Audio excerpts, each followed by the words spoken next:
dawladdii aanu doorannay ee shacabku doorteen inay maanta garteen iyagii oo aanan cidna kala tashan aanan shacabkoodina kala tashan inay si jujuba dadka u mariyaan ay yidhaahdaan qasbaan dadkii yidhaahdaan dekadan waa la iibinayaa ama saldhiggan military baa la keenayaa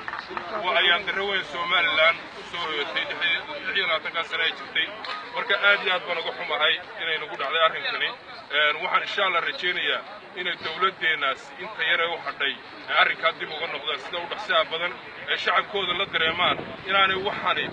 aanay munaasib ahayn dal iyo dadna aanay munaasib ahayn wixii danta ugu jira dalka kama soo horjeedno waan taageersanahay laakiin waxa ayaan daraa inaad dadka la joojiyo oo wax qasaba dawladdu ay dadka ku qasabto waxaan leenahay aad iyo aad baan uga xunnahay ka noqda shacabkiina dhageysta waa dadkii idin soo doortay waa dadkii kursiga idin soo saaray aad iyo aad baan uga xunnahay dhammaantiina aad baan idin wada salaamay shacabka Somaliland isku tiirsanaada isku taageersanaada taaka assalaamu calaykum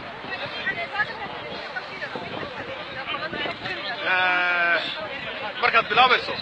magacaaga الله مقعي قوي لا هذا محمد أنا هاتوا بسوقري كتب كي ديار موتاي ريدي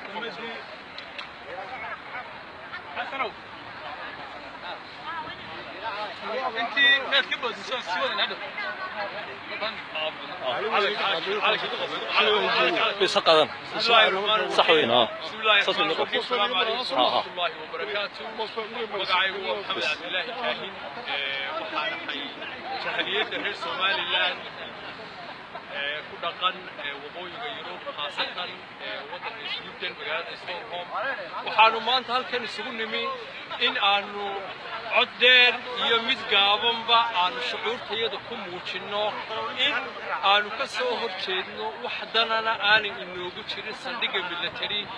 ee dawladda Imaaraadku ay doonayso ay kirayso ama ka samaysato wadankeena waxaynu la soconnaa taariikhda wadamada Afrikaanka ee saldhigyada military laga sameeyay aayaha ay wadamadoodu ama dadkoodu ay ku dambeeyeen ayaynu wada ognahay oo ku dharagsannahay inagoo maanta aan haysanin wax haba yaraatee aqoonsiga oo buuxa in aynu wadankeena u horseedno amaba se aynu keenno ciidamo military aayaha ku dambeynay halkaas ayaynu ka garanaynaa Soomaalidu waxay jiraahdaan in waxa jooga garani waxa soo socda ma garanayo waxa weeyaan waxaan halkan doonayaa fariin inaan uga diro marka koowaad dawladaha carabta khaasatan dawladda Imaaraadka oo aan leeyahay saldhigga military ee aad doonaysaan in aad dhulkayaga hooyo Somaliland khaasatan magaalada Berbera inaad ka samaysataan waxaan idin leenahay mid suuragal maaha mid haba yaraatee aan soo dhaweynayno maaha waxaan idin leeyahay no military base in Berbera waxaan doonayaa halkan fariin inaan uga diro dawladda Somaliland khaasatan xisbiga kulmiye waxaan aad iyo aad uga xunnahay in madaxweynihii aan u doorannay waddankan ilaa iyo maanta aanu haba yaraan